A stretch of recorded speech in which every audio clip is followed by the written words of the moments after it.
July 1987, Bryan County, Ohio. The air smelled like cotton candy and diesel fuel. The Ferris wheel creaked under sunset light.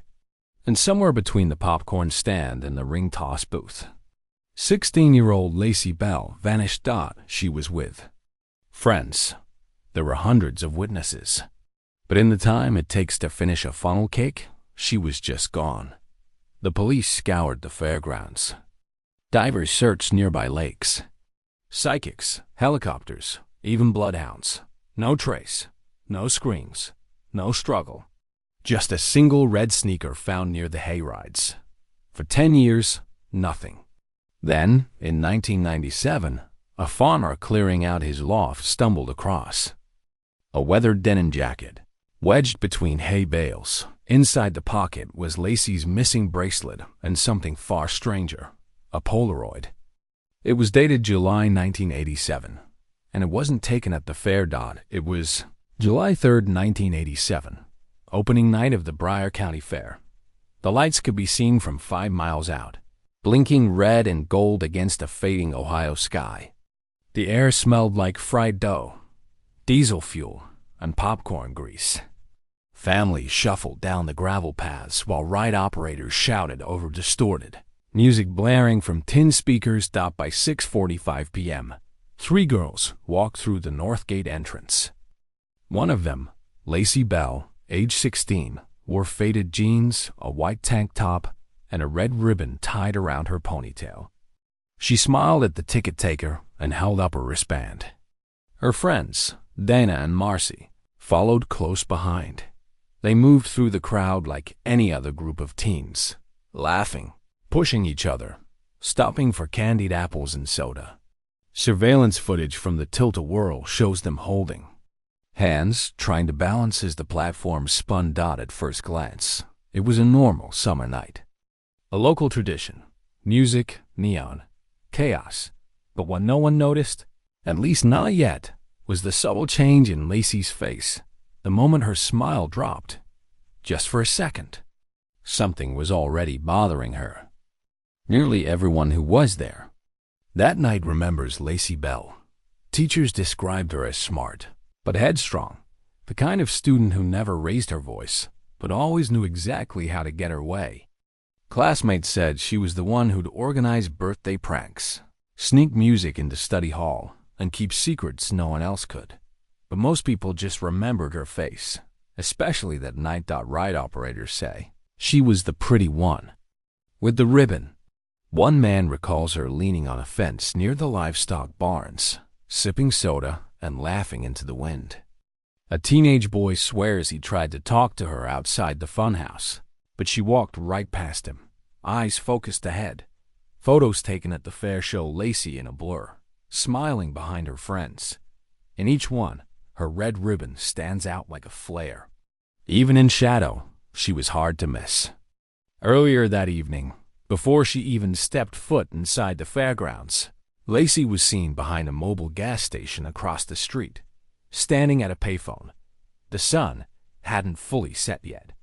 A store clerk said she was pacing, holding the receiver in one hand, twisting the red ribbon in the other. Her face looked tight, like she was trying not to cry. A retired security guard later told police he passed by just as she hung up. He heard her say, "I told you I'm not doing this anymore."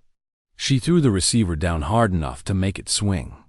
Then she wiped her face and crossed the lot toward the fair entrance. That payphone was later dusted for prints. None were usable. The number she dialed? Untraceable. She'd used quarters. No one knows who was on the other end. But whatever was said in that call, it shook her. From that moment on, witnesses would describe a shift in her mood. She was distracted, distant, still smiling, but never quite the same smile. As Lacey and her friends made their way through the fairgrounds, a few people noticed something strange. They weren't alone. Multiple witnesses later described a tall teenage boy lingering just behind the group. His hair was long, his face partly obscured by the hoodie he kept pulling tighter. He never walked with them, always trailing, always watching.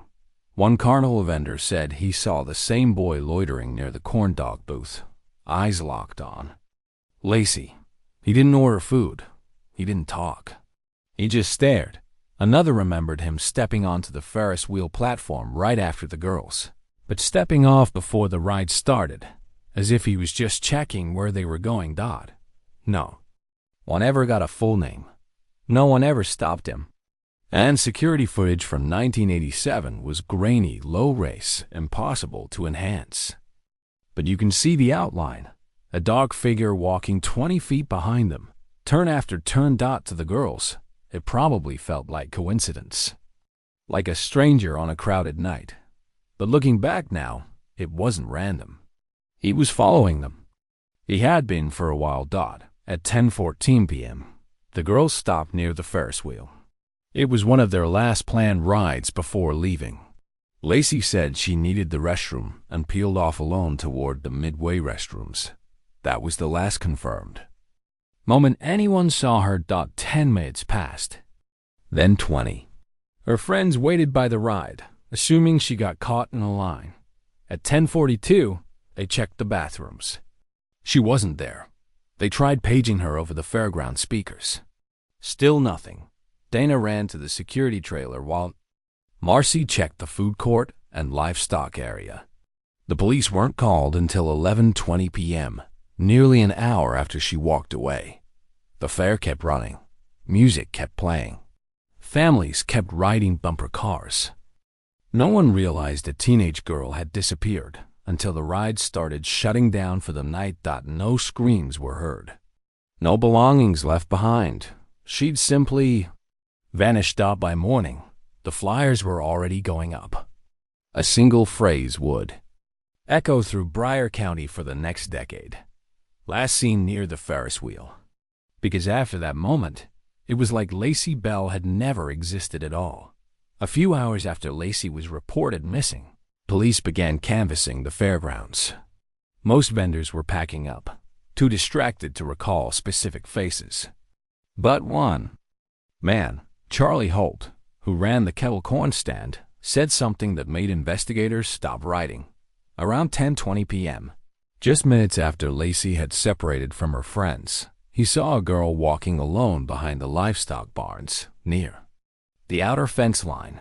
She wasn't running, but she was moving fast. Head down, arms crossed tight. He said she looked nervous, like she was being followed or didn't want to be seen. Charlie remembered it because she didn't take the main path. She slipped between two dark barns into the unlit maintenance corridor. There were no cameras back there, no floodlights. When police showed him a photo of Lacey Bell the next morning, he didn't hesitate. "That's the girl," he said. But I never saw her come back out. In the end, Lacey's disappearance was narrowed down to a painfully short window between 10:14 p.m. and 10:23 p.m. 9 minutes. That was all it took. She left her friends near the Ferris wheel, then a lone sighting behind the barns. After that, nothing. No scream was heard, no struggle reported.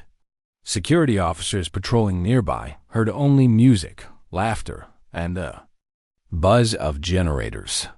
If something happened, it was silent.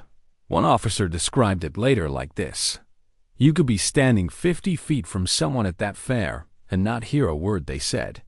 The rides were that loud. People vanish in remote places all the time, forests, oceans, highways. But Lacey Bell disappeared in a place surrounded by thousands. And no one noticed. By the time her friends found security, someone was already closing the kettle corn stand. She was gone in the time it takes to finish a funnel cake. And no one saw where she went." At 11:32 p.m., the first squad car pulled onto the gravel lot outside the fairgrounds. Sirens faded as officers stepped out into a world still pulsing with music and lights. The Ferris wheel was still spinning. Teens were still laughing. But by then, word had spread. A girl was missing. Officers moved quickly. Security footage was pulled. Bathrooms were rechecked. Carnival workers were stopped mid-pack-up and questioned. By midnight, Loudspeakers announced that the fair would close early. That hadn't happened in 38 years, not for weather, not for power outages, not even for the blackout in 7/9 dot, as vendors shuttered booths and crowds reluctantly shuffled toward exits. The lights of the carousel blinked in silence. Search had begun, but no one realized just how deep it would go, or how fast the town would unravel. By sunrise, Bryan County had become a search grid. Helicopters buzzed overhead, sweeping across cornfields and dried creek beds. Cadaver dogs, brought in from Columbus, were walked through the livestock barns, packing lots, and into the brush at the edge of the fairgrounds. Deputies set up a central command post inside the empty bingo tent. Radios crackled with updates. One officer called in a footprint. Another flagged tire marks near a back gate. Both led nowhere. Volunteers arrived from 4 counties. Farmers, teachers, high school classmates. Some came with printed maps. Others brought food, flashlights, and walkie-talkies. They divided into sectors and walked every square foot of the grounds in tight, overlapping lines. The sun set again. The lights on the Ferris wheel stayed off. One officer would later say, it felt like hunting a ghost, like someone erased her. And still, no sign, no torn fabric, no phone, no scream caught in the noise dot. By the end of the first 24 hours, they had searched every open space. What they hadn't yet searched, what they didn't think to check, were the barns that were already closed for the season. Deborah Bell didn't leave. While police came and went in shifts, she stayed. She brought blankets in a folding chair, parked her car just outside the north entrance, and waited. She handed out missing posters to carnival workers, pleaded with ride operators to remember anything, a voice, a laugh, a scream. Most just shook their heads. She didn't eat, barely spoke, didn't cry until day 3 dot at night. She walked the fairgrounds alone, calling her daughter's name. Sometimes she sat in front of the Ferris wheel and whispered to herself. She told one local reporter, she's not lost. She's just not done fighting yet. By Monday, her lips were cracked, her voice nearly gone. But she stayed, because deep down, Deborah believed something that no one else could prove, that her daughter hadn't left. Someone had taken her. On the 3rd day, a teenage volunteer named Colin Marks was searching behind a hay truck parked near the rear fence line, an area that hadn't been swept thoroughly yet. Underneath the rear axle, half buried in dry dirt and straw, he found a shoe, a red high-top sneaker. He flagged down a deputy who called it in. The shoe was bagged and brought to Deborah. She didn't even touch it. She took one look and nodded dot. It was Lacey's dot. No blood, no drag marks, no obvious signs of a struggle. Just one shoe, sitting where it didn't belong. They brought in dogs again. This time, they hit on something. A short trail leading away from the fence toward a line of grain silos. Then the scent vanished completely. That sneaker confirmed what Deborah already feared. Lacey didn't run away. She was moved. Once it became clear Lacey hadn't just wandered off. The investigation turned inward. Police started with the people closest to her. Her ex-boyfriend, Jason Merritt, was brought in for questioning. He'd been spotted at the fair that night, but claimed they hadn't spoken in weeks. He was evasive, defensive, and bitter, but his alibi checked out. He was released. Attention shifted to a former teacher, Mr. Harris, whom Lacey had confided. In the previous spring, a student said Lacey had stayed after class with him more than once, but there was no physical evidence, and Harris lawyered up fast. Anonymous tips poured into the sheriff's office. Theories, suspicions, rumors. Lacey had a secret boyfriend. She planned to leave town. Someone in the carnival crew knew something. A girl overheard her crying in the bathroom. Deputies followed every lead, but for every door they opened, another one closed. The public started pointing fingers. Tension in town grew. Parents stopped letting kids out after dark. Teachers were pulled into emergency meetings. Reporters circled like vultures. One detective wrote in his notebook, "The town is breaking, and we still have no one in cuffs." And Lacey Bell was still gone. After Jason Merritt and Mr. Harris were cleared, Bryan County didn't feel relieved. It felt cornered. Rumors shifted from who did it to what are they hiding. People stopped looking for an outsider and started watching their neighbors. Carnival workers were followed to motels. A handyman who lived near the fairgrounds was driven out after someone spray-painted, "Where is she?" on his truck. A waitress at the diner said people used to talk about sports, weather, church. Now they whispered. Parents didn't let their kids walk to school. Farmers locked up barns that had sat open for decades. One woman claimed she saw Lacey's face in the window of an abandoned tool shed. Officers checked. Nothing. The fear wasn't just about who took her. It was that someone local had to know. And no one was talking. As one man put it, years later, "After Lacey, we stopped trusting each other." By October, the case had gone quiet. No new leads. No suspects. The helicopters were long gone. Volunteers had stopped showing up. Reporters moved on to the next headline. The official word from the sheriff's office: "We're still investigating all credible tips." But internally, the case had shifted to cold. For most, life began to return to routine. But not for Deborah Bell. She started her own binder, a thick leather-bound folder filled with maps, timelines, and names. She taped newspaper clippings inside and drew her own routes in red Sharpie. Every call she received, even prank ones, she logged.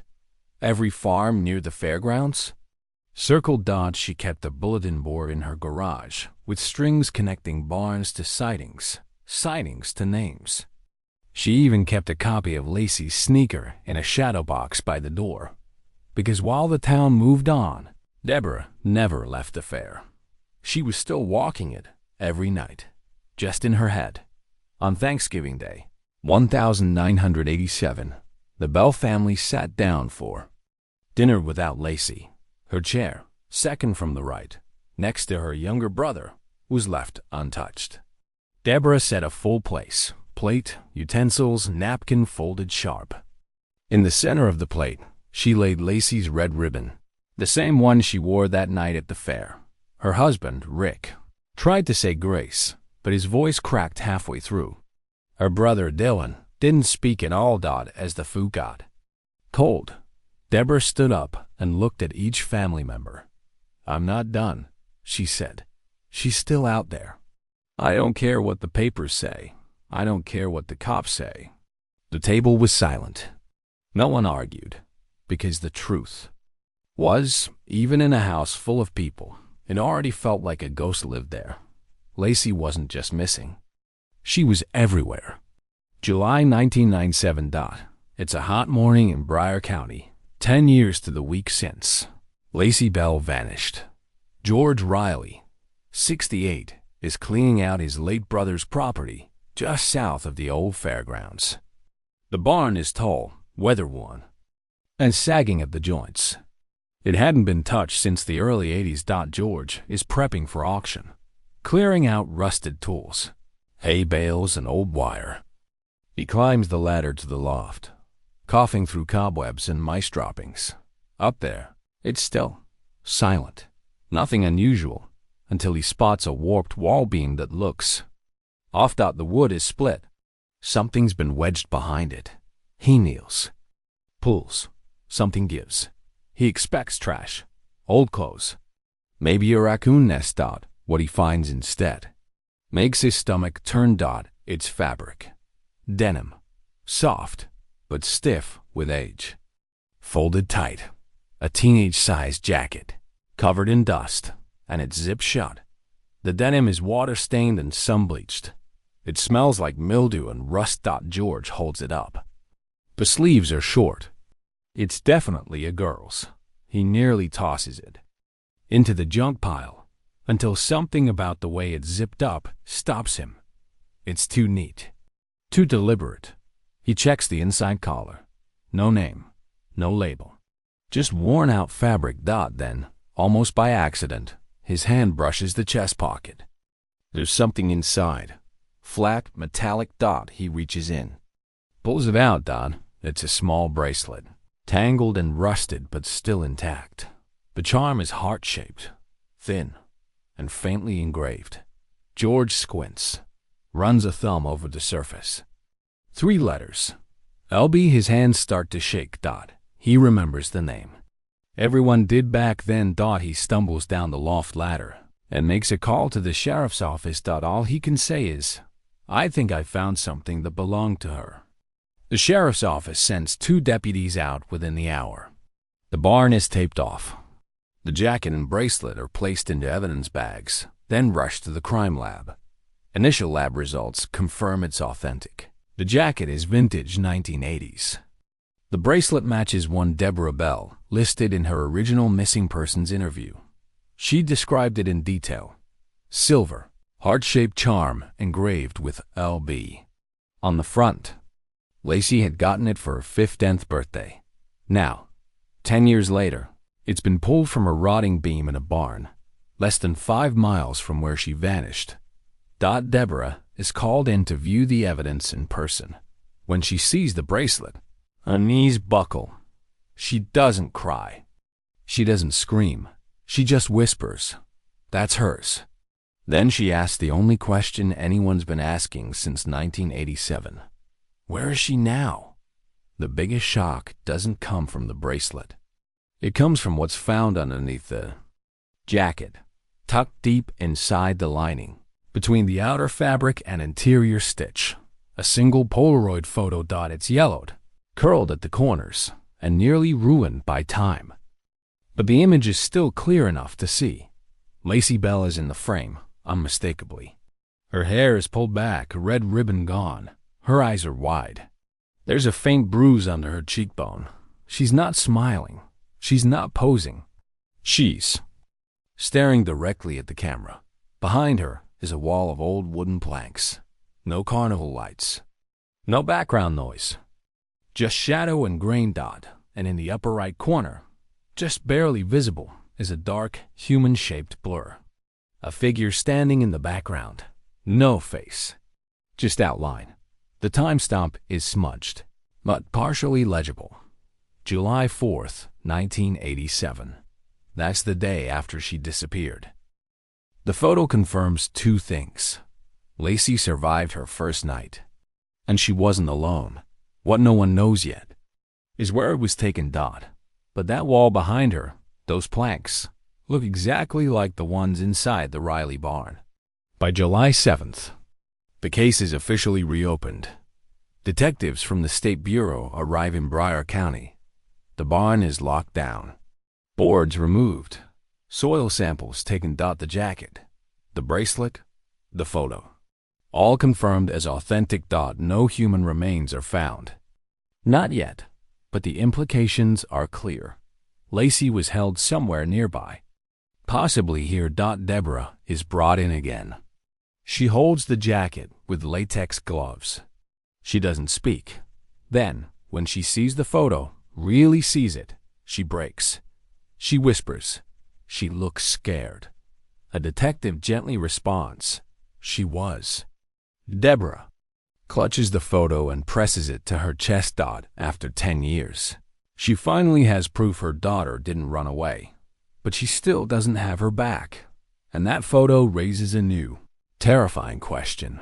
If someone was behind the camera, who was holding it? The Riley barn had stood there all along, less than 5 miles from where Lacey disappeared. And yet, for a full decade, no one had searched it. It wasn't hidden. It wasn't deep in the woods or sealed off by barbed wire. It was just missed. When the detective team began cross-referencing the original 1987 search maps, they found the issue, a paperwork error. The Riley property had been logged under an incorrect address, placing it just outside the official grid. That single Line error meant no dogs were sent there. No foot teams. No barn checks. In 1987, George Riley had been out of town. His brother, who lived on the property, passed away in '94. The barn sat untouched. 10 years. One missed building. And all that time, the jacket, the bracelet, and the photo had been right there, gathering dust in the hayloft, hidden behind a warped beam. As one investigator put it, we didn't overlook a needle in a haystack. We overlooked the entire stack. That mistake changed everything, because now the department had to ask, if we missed this, what else didn't we see? With new physical evidence, the case was officially reopened. Files were pulled from storage. Witness lists retyped. Lacey's friends and family were re-interviewed. The fairground blueprints from 1987 were scanned and blown up. But almost immediately, the lead detective, Frank Salerno, a 22-year veteran, couldn't stop thinking about the photo. He wasn't focused on Lacey's face or the bruises. He kept staring at the angle. The framing was too clean. The lighting too balanced. It wasn't taken in a panic. It wasn't rushed. It was staged. Salerno said it reminded him of something else. Hostage photos. The kind criminals take not just to document, but to send a message. But this one, it had never been sent. It had been hidden. That made it worse. Who took the photo? Why keep it buried for 10 years?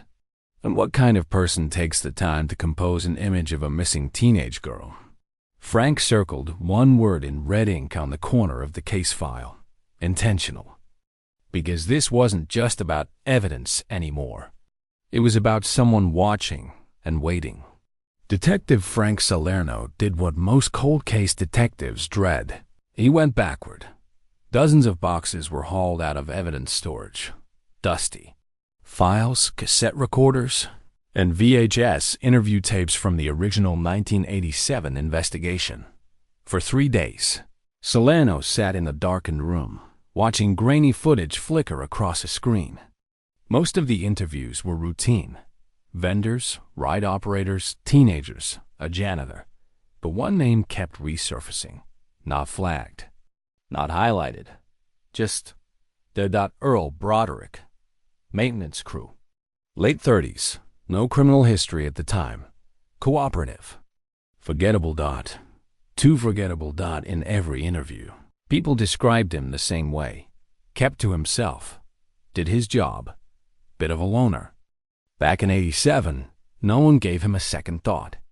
He wasn't a suspect. He wasn't even on the radar. But now, with the barn discovery, his name hit different, and Solano realized Earl had been overlooked. Earl Broderick wasn't just a janitor or low-level staffer. He worked maintenance for the Broward County Fair for over 6 years. That meant he had keys to everything. He had access to every barn, supply shed, ticket booth, and back entrance. When rides broke down, he fixed them. When animals escaped their pens, he corralled them. He worked odd hours, came early, left late. And because of his job, he was rarely questioned. Just another guy in coveralls walking behind the scenes. Several co-workers mentioned he carried a camera everywhere. Not a small one, a bulky Polaroid. He said he liked documenting things. Number. One thought much of it. Back then, plenty of fair workers took photos, but no one could remember ever seeing his photos. And when detectives asked where Earl had gone, no one had a clear answer. He just wasn't there one day, one worker said. Like he disappeared too. After digging into public records, investigators finally found a trail. Earl Broderick had stayed in Broward County for nearly a year after Lacey vanished. But in March 1988, he suddenly left town. No forwarding address, no job transfer, just a single notation in the court record. DUI arrest and a misdemeanor battery charge from a bar fight. He pled out, paid a fine, and then gone. Neighbors were called. A sheriff's cruiser outside his trailer one morning but no one was taken away. Others say he was run off by local rumors. Back then, the town was still raw. After months with no answers, people had started pointing fingers, even at those who seemed harmless. Earl wasn't questioned again after '87. His name never made headlines. But now, with a photo buried in a barn and a girl who vanished near locked structures, Earl's silence suddenly felt like hiding. Detectives located Earl Broderick's last known address, a rusted-out trailer tucked behind a forgotten tree line, 4 miles from the fairgrounds. It had been abandoned for years. Vines swallowed the porch steps. The mailbox was caved in. Inside, the air was thick with mold and decay. Dishes still sat in the sink. A wall calendar from 1988 was stuck on March. The bedroom was the only room that seemed deliberate. On the far wall was a collage of fair memorabilia, faded prize ribbons, carnival posters, old hand-drawn maps of the grounds. Each barn was marked in red ink. Detectives swept the place for evidence. Most of it was junk, old tools, beer cans, newspaper stacks. But behind a pile of rotting clothes, they found something buried deep in the closet, a locked footlocker. They pried it open. Inside were neatly folded items, sealed in plastic bags, each item labeled "1987 Fair Week." Vendor stubs, entry badges, even a maintenance wristband. But that wasn't all. There was one final pocket of the locker they hadn't opened yet, tucked into the side panel, sealed with rusted snaps. What they found inside stopped the room. Cold. Inside the footlocker's final compartment were more personal items, the kind you don't keep unless you can't forget. They were Polaroid film wrappers, stamped with batch numbers that matched the photo recovered from the barn. A folded staff badge with Earl's name had a dark, smeared streak across the face. It looked like dried blood, but tests came back inconclusive. And then came the most chilling piece, a child's hair barrette, wrapped in tissue, tucked inside. A plastic coin pouch filled with 1987 fair tokens. Deborah Bell confirmed it. That barrette had belonged to Lacey. She wore it to school. The pocket of the jacket matched the tear pattern found in the barn photo.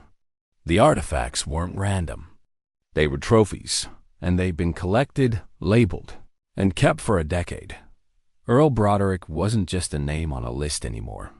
He was the man with the keys. The man who disappeared. And now, the man who had pieces of Lacey sealed in a box. Detective Solano stared at the locker and said aloud what everyone else was already thinking. He didn't just take her. He wanted to remember it. While crime scene techs cataloged Earl Broderick's footlocker, another deputy searched the bedroom.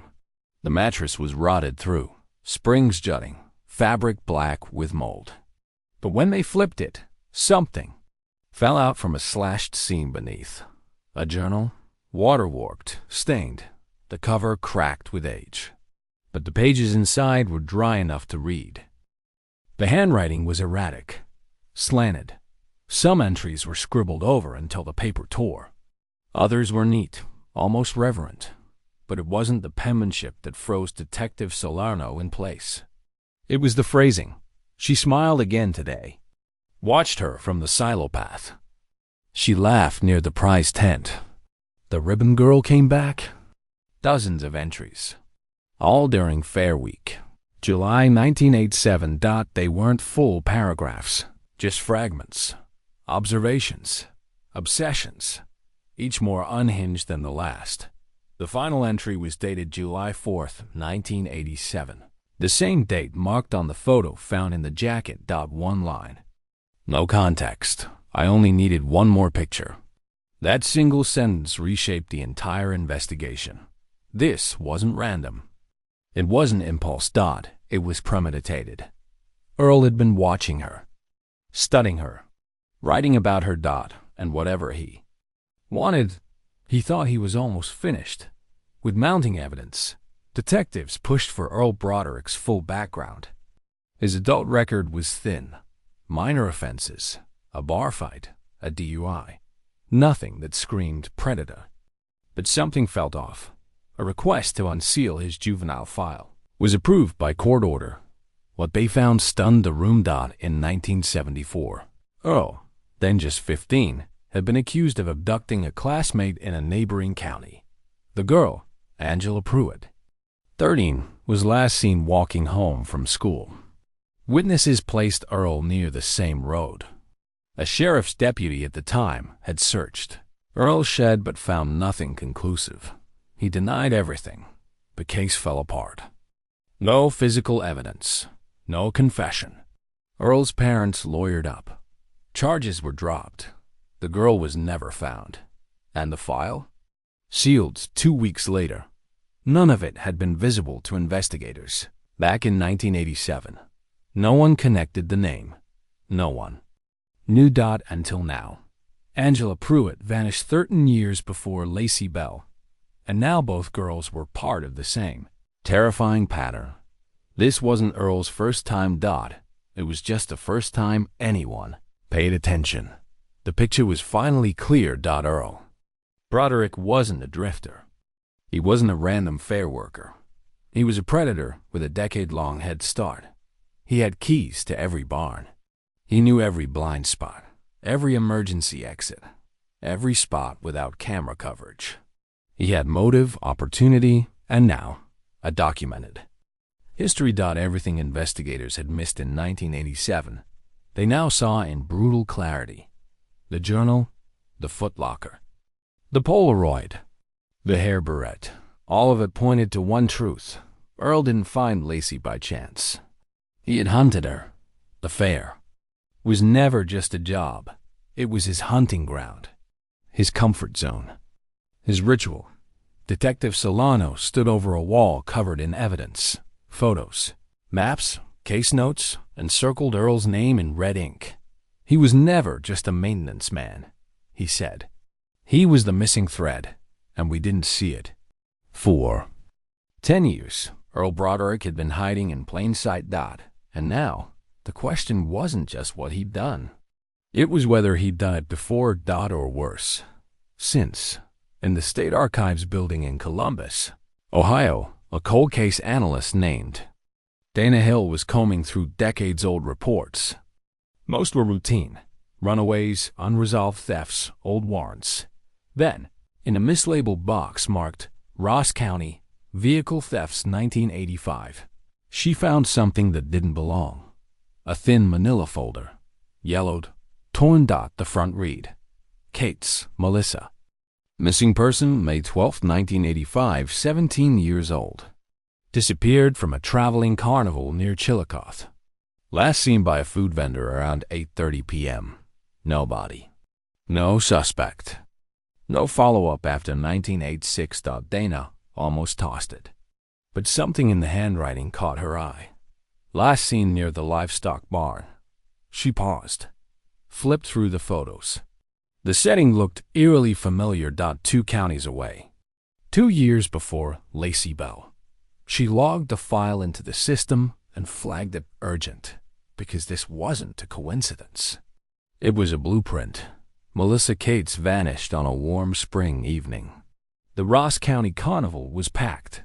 Families, rides, lights, music. Just like Breyer. She told her friends she was going to get cotton candy and never came back.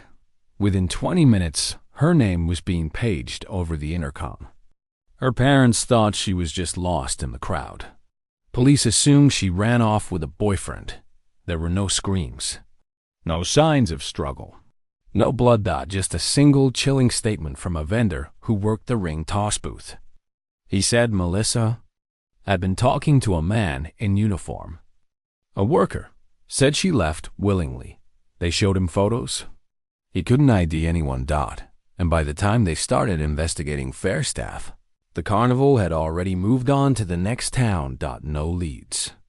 No suspect. Just another girl lost in the noise. And now, detectives were seeing it clear. Lacey wasn't the first.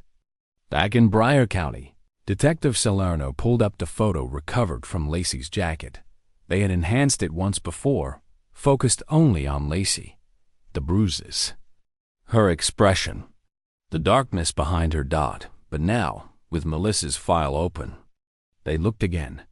Closer dot in the far left corner of the Polaroid, merely lost in shadow, was a second figure. Barely there. A partial outline. Someone seated, maybe. Hair down. Face obscured. The tech team enhanced it frame by frame. Light balance. Facial mapping. Digital overlays. Then silence.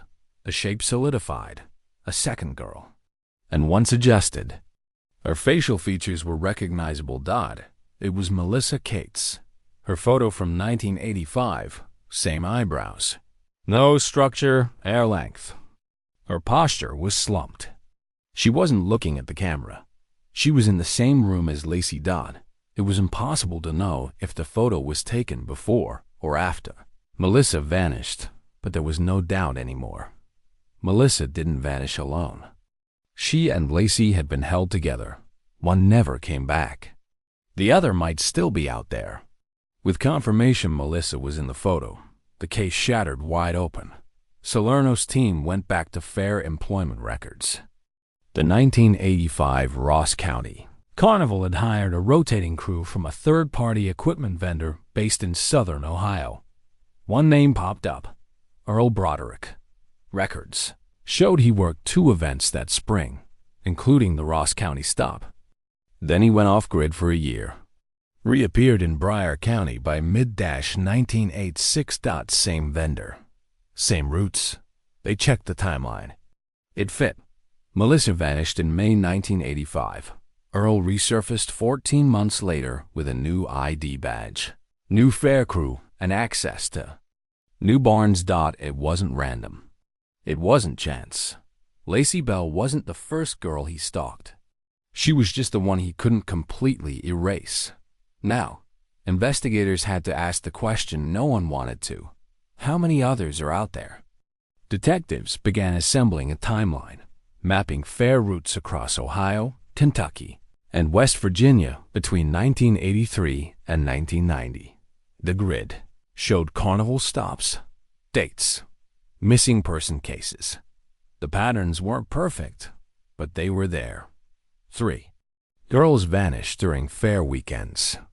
All within rural counties. All teenagers. All unexplained. One from Ashland, KY. Another from Marion. Oh, one girl's case had been written off as a runaway for decades. In every instance, there was no body. No note. No suspect.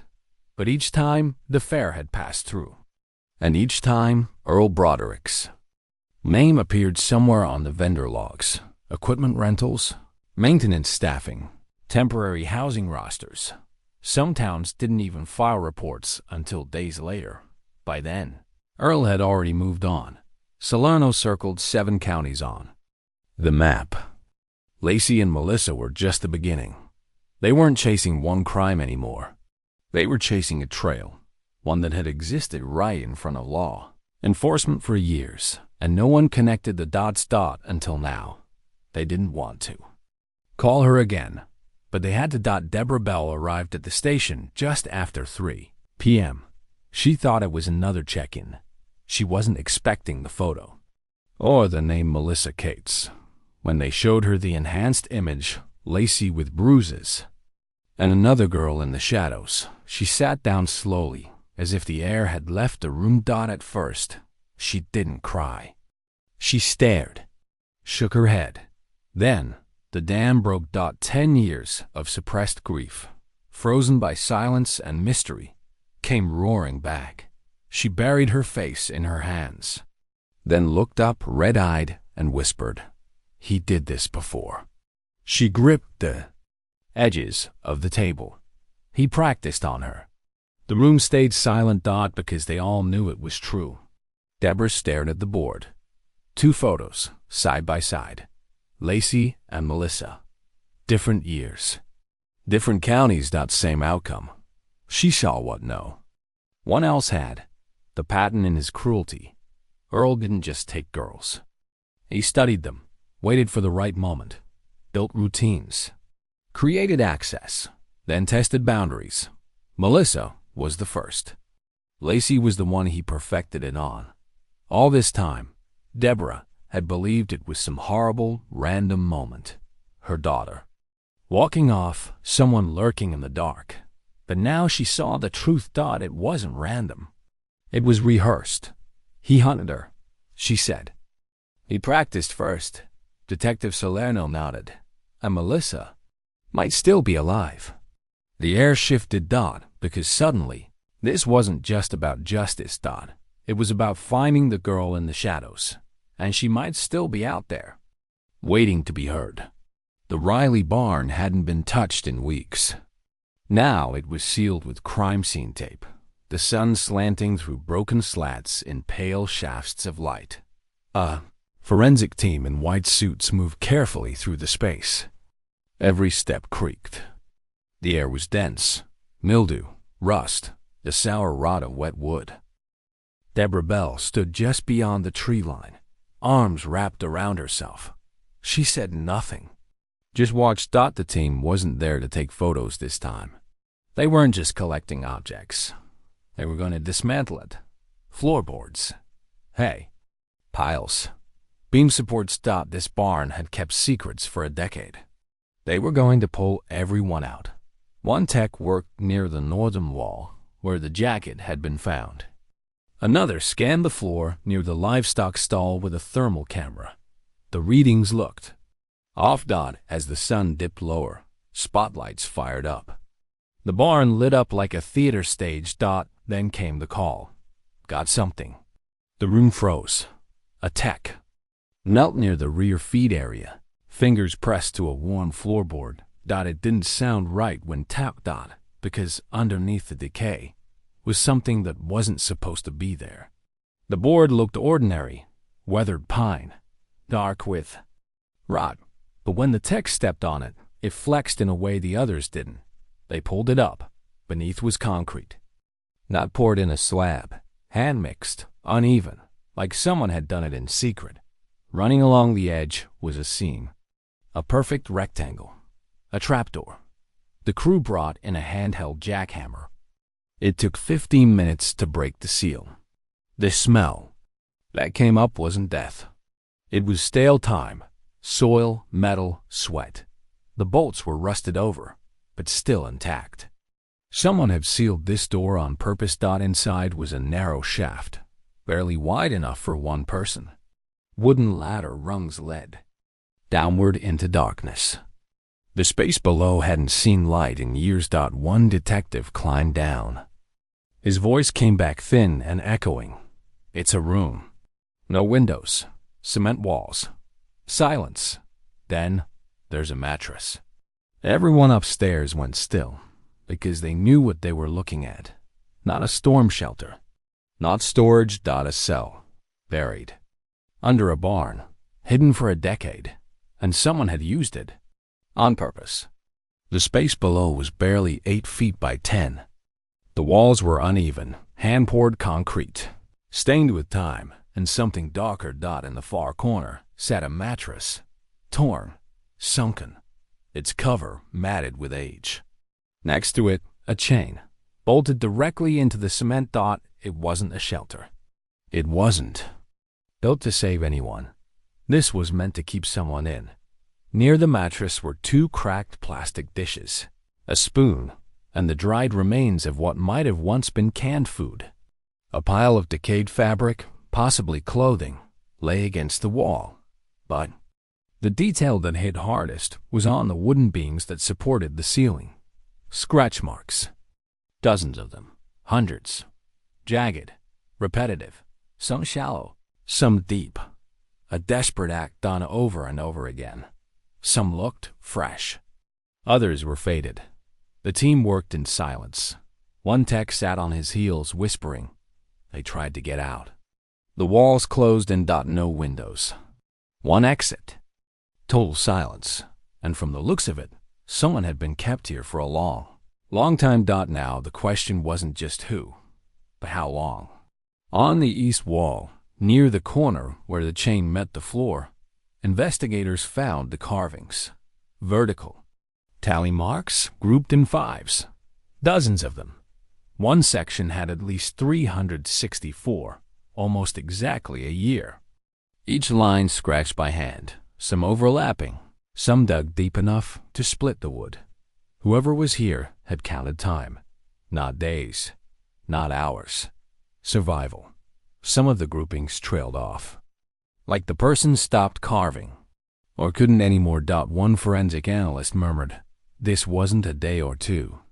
Someone was kept here long enough to measure their life." Deborah, still outside, hadn't been told yet. But detectives already knew. This was where it happened. Whatever hell Lacey and Melissa had endured. It started here. And those marks weren't just scratches. They were witnesses. The mattress was removed and taken to a lab. Beneath it, embedded in the dirt floor, techs found what looked like tiny fragments of bone. A child's molar. Human. No root. Likely knocked out or decayed. Swabs were taken from the mattress, the chain bolts, the dishes. The DNA came back partial, degraded, but there was enough. Lacey Bell and Melissa Cates. Both had been held here. Their genetic markers confirmed it. Investigators stared at the test results in disbelief. Not because they doubted it, but because it answered too much and too little. No bodies. No timeline. But now they knew this was the place. This room was the silence that haunted two families. One tooth. Two names. No one said it out loud, but the truth hung in the air. One of them may have died here, and the other might have been forced to watch. It was found behind a loose wall panel, tucked between insulation and warped plywood. A tech had noticed a cold draft coming through the cracks. He pried back the wood, and out slipped a second. Polaroid. No envelope, no note, just a photo. Two girls, side by side. Lacey Bell on the left, dirty, eyes red, cheek bruised. Melissa Cates on the right, thinner, older looking than her missing persons photo. Her eyes were glassy, vacant. They weren't posing. They were documented. A rusted chain linked one girl's wrist to the other's. They were seated on the same stained mattress found below the barn. The timestamp was printed in faded red at the bottom. July 6th, 1987. 2 days after, Lacey vanished. Someone. Earl had taken this on purpose. It wasn't blurred. It was composed. The framing, the lighting, the distance, it was deliberate. A moment frozen in cruelty. Back at the station, when investigators laid the second photo beside the first, a gut-churning realization set in. Lacey and Melissa weren't just victims of the same man. They were held together, photographed together, broken together. By now, there was no doubt. This wasn't a crime of impulse. Not a sudden act of violence. Earl Broderick had constructed an entire ritual. A hidden cell, tally marks, 2 Polaroids, chains, food trays, a mattress. Time-tracked isolation. It was systematic, practiced, controlled. He didn't take them and run. He kept them, studied them, waited for moments, and then captured them on film. Not in panic. With purpose. Each piece of evidence fit into a chilling routine. He abducted. He imprisoned. He watched. He photographed. And then he either killed or he let go. This wasn't about need. It was about control. And suddenly, everything made sense. The trapdoor. The journal. The photos. The silence. This wasn't a crime that escalated. It was a pattern perfected. Despite the overwhelming evidence, there was still one thing investigators couldn't find. The girls. For 2 weeks, the barn and surrounding woods were torn apart. Drones mapped every acre. Cadaver dogs swept the fields.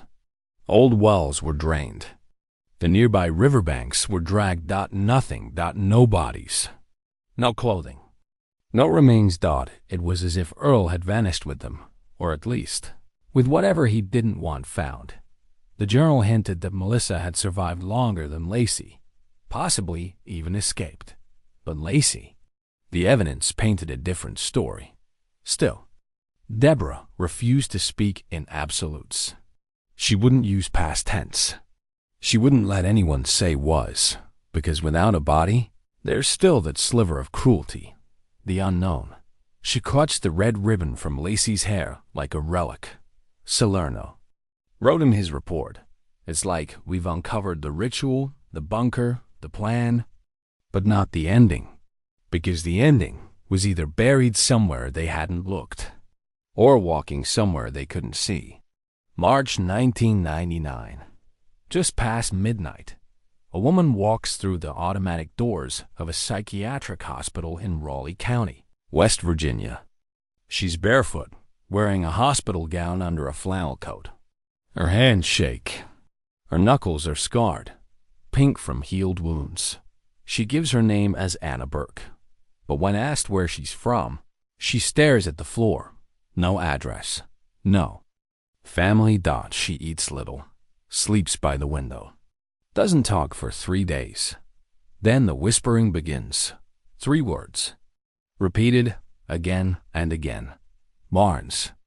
Fair music. The girl didn't make it. Staff believe she's delusional, but there's something behind her eyes. A psychiatrist notes she's not hallucinating. She's remembering. They try to trace her past, but she has no ID, no social security number. One nurse makes the call. They roll her prints. It's standard procedure. No one expects anything to come back, but what they find stops everything. It takes less than 24 hours. The call comes from the Ohio Missing Persons database. The woman who checked in under the name Anna Burke isn't Anna at all. Her fingerprints match a file from 1985. Melissa Cates, missing from Ross County. Age at disappearance, 17. Presumed dead. The staff freeze. One nurse vomits in the break room. Melissa had been one of those lost. Cause cases the ones know. One expects to turn up. Yet here she was, breathing, fragile, but alive. The state reopens her file. Reporters are kept away. The FBI steps in. Melissa is placed under psychiatric protection, carefully reintroduced to her name, her case, her past. But she still hasn't said the one thing everyone is waiting to hear. What happened to the other girl? The one she said didn't make it. Melissa is returned to Ohio under a new medical care order. She's placed in a secure psychiatric facility outside Columbus. Detective Salerno is the first to meet with her. He's gentle, patient, but focused. She barely speaks, but she knows the name Lacey Bell. The team debates whether to tell Deborah, but they can't hold it back. They call her in a private room. No cameras, just a folder on the table. Deborah clutches the chair. They explain slowly. Melissa was found alive. She grips the table tighter. Her first question is simple. Is my daughter with her?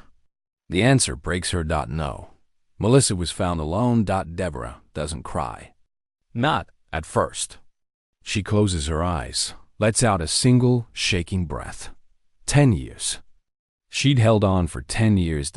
And now, the one girl who might hold answers had returned without her daughter. Deborah stands, walks out without saying a word, because she doesn't need confirmation. She already knows. Melissa doesn't speak for 2 more weeks. Then one night, she asks for a tape recorder. She says she doesn't want to forget again. Through therapy, medications, and slow interviews, the memories return, not in full, but in shards. She remembers the smell of mildew, the feel of cold concrete. A chain on her ankle, a tray of food slid across the floor, a girl crying in the dark. Her name was Lacey. She wore a red ribbon. Her voice was soft. She sang sometimes. Melissa remembers being comforted by her, even though Lacey was younger. She recalls scratching the walls, counting days. Lacey made up stories to pass the time. And then, Silence. Melissa stops the tape, shakes her head, says, "That's where the memory breaks." The doctors assure her that's okay. The brain protects itself. The one thing is clear. Melissa and Lacey were held together. And then, they weren't. In a breakthrough session, Melissa describes, "The night she got out. It was July 1988, a full year after Lacey disappeared. A thunderstorm rattled the barn. She remembers hearing shouting upstairs. The trapdoor creaked open. Footsteps pounded overhead. Then, silence. She crawled to the ladder. The hatch wasn't locked. Maybe Earl forgot. Maybe he didn't care. She woke Lacey. They climbed out together. The storm was deafening. Rain soaked their clothes. They ran. Mud everywhere. Melissa tripped. Lacey helped her up. They made it to the edge of the woods, maybe 50 yards from the barn. Then Melissa turned, and Lacey wasn't behind her. She heard a scream. Just one. Then nothing. Melissa kept running. She didn't stop until sunrise. She doesn't remember where she went. But she knows one thing for sure. I made it out. She didn't. Melissa lived on the streets of Charleston for almost a year. No ID. No memory. Just a vague fear of barns. Of men. Of locked doors. A good Samaritan took her to a shelter. A doctor said she had dissociative PTSD. Her brain had erased her identity to protect itself. She lived under a dozen aliases. Always kept moving. Never stayed long. She remembered flashes, a red ribbon, a girl's voice, chains on concrete. But nothing that made sense. In time, even those faded. The world moved on without her. And she moved with it, like a ghost that never died. Until that night in 1999, when she walked into a hospital, whispering about fair music and a girl who didn't make it. As Melissa's memories sharpen, detectives ask her about other fairs. Other locations. Two names stand out. Carnivals from 1982 and 1984, both with missing teens reported. One girl vanished in Pennsylvania. Another in rural Indiana. Neither case was connected to Earl. Until now. Fair vendor rosters place him in both counties. At the time. Same setup. Same vanish. No screams. No suspects. Just girls who went missing at crowded events and were never seen again. The FBI issues an internal memo. Earl Broderick is no longer a person of interest. He's a confirmed serial predator, a man who hunted along the circuit, across state lines over years. And only one girl, one, ever made it out. On July 2nd, 1997, 10 years to the day after Lacey Bell vanished, Bryan County holds a memorial. A tent is set up near the old fairgrounds. The barn has been bulldozed, replaced with grass. A single white bench marks the spot. Dozens attend. Former classmates, teachers, volunteers who once searched the cornfields with flashlights. Deborah sits in the front row, holding the same red ribbon Lacey wore that night. The sheriff speaks. So does Detective Salerno. Then, quietly, Melissa steps up. She's veiled, thin. Her hands tremble. She says nothing. She only lays a photograph at the base of the bench. It's a copy of the second Polaroid, with Lacey's face half lit, her arm linked to Melissa's. Then she steps away. Deborah takes the podium. Her voice shakes, but she speaks clearly. There are some storms you don't escape, but someone did. Someone who remembers her. She holds up the ribbon. Lacey fought. She mattered. She left a trace. The crowd is silent, because even though no grave was ever dug, this was her funeral. This was her justice. And in some broken way, this was her goodbye.